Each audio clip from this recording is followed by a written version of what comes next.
Matthew 26, Mark 14, Luke 22, and John 18.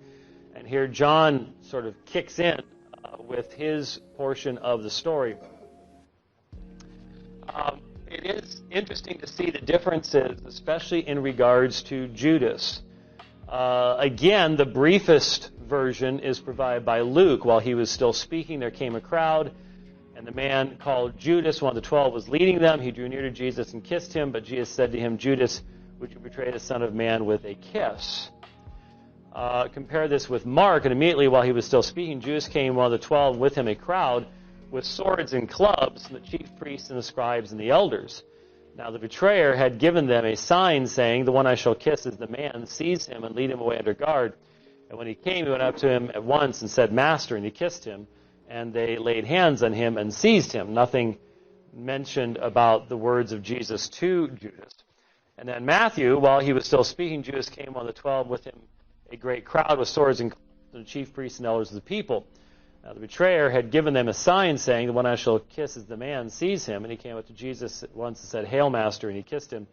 Jesus said to him, "Friend, why are you here?" And they came up and laid hands on Jesus and seized him. So you have Matthew and Luke giving some content to Jesus' response to Judas. Mark does not do so.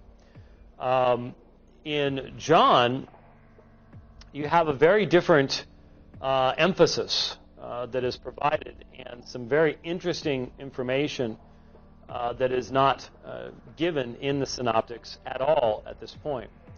Now, John chapter 18, verse 2, "Now Judas, who betrayed him, also knew the place, for Jesus often met there with his disciples.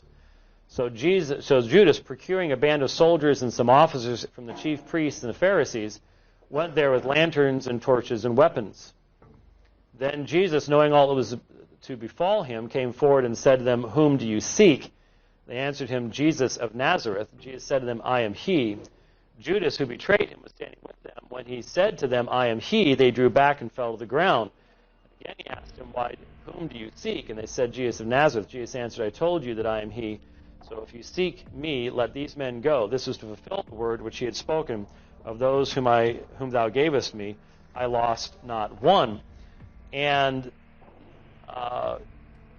John and Luke and all of them join together in regards to Peter's impetuous action in the drawing of the sword, the wild swing at the slave of the high priest, who is, interestingly enough, named only in John. The slave's name was Malchus. That is not indicated in the other Gospels. This raises some questions for us to ponder. Again, the common thinking of our day, what I would call the surface level thinking based upon the idea that whatever the answer to these questions is, it can't be what Christians have always thought. And we must admit that there have been efforts in the past that were somewhat simplistic in seeking to harmonize the Gospels. For example, early in the history of the church, there was a man by the name of Tatian. And Tatian produced a document called the Diet Testament. The Diet Testament. And it was a harmony of the Gospels. But it wasn't like this, where you have still the four. It was a single document. And he just left out portions of certain Gospels to create a single Gospel that was based upon Matthew, Mark, Luke, and John. I mean, you can tell that he had all four canonical Gospels and only the four canonical Gospels. You know, he starts off with, "In the beginning was the Word," so on and so forth. Leaves out the genealogies. But from very early on, people wanted to have a single, unified story. The problem was that what you have in the Diatessaron is not Mark's understanding. It's not Matthew's. It's not Luke's. It's not John's. And so we need to recognize, and we have recognized all the way through our study of the Synoptic Gospels, that we need to look at each one as a gospel and interpret it in its own light, in light of what the author is attempting to communicate. All of that's true. But that doesn't change the reality that there isn't any question that Matthew, Mark, Luke, and John are all saying that what they are writing down is an accurate accounting, not an exhaustive accounting, not an unbiased accounting. They all want you to believe that Jesus is the Messiah, the Son of God.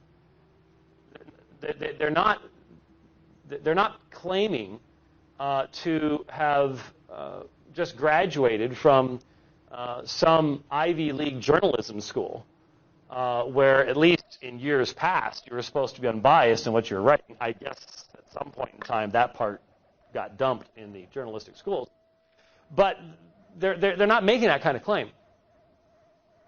But you still have the overriding question, well, can we determine what took place on the basis of these accounts?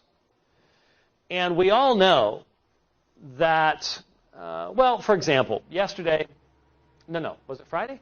When was it was Friday. Friday evening was the big shindig over at the mosque, right? I mean, I went up to Flagstaff, so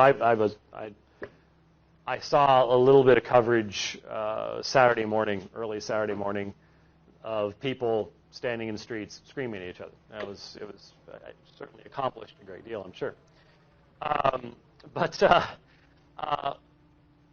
I would imagine that the written accounts, even the broadcast accounts, of the nature of the confrontations, the nature of whatever dialogue took place, you can call it dialogue, would vary in many ways.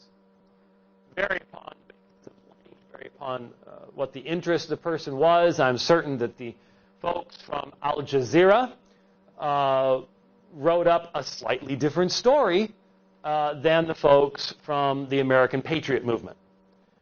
And yet they're all looking at the same event. And there can be distortion. There can be purposeful ignoring of counter evidence. There can be all sorts of things involved in the accounts that are given. In the same way, the story that you're going to get on the news has to be crammed into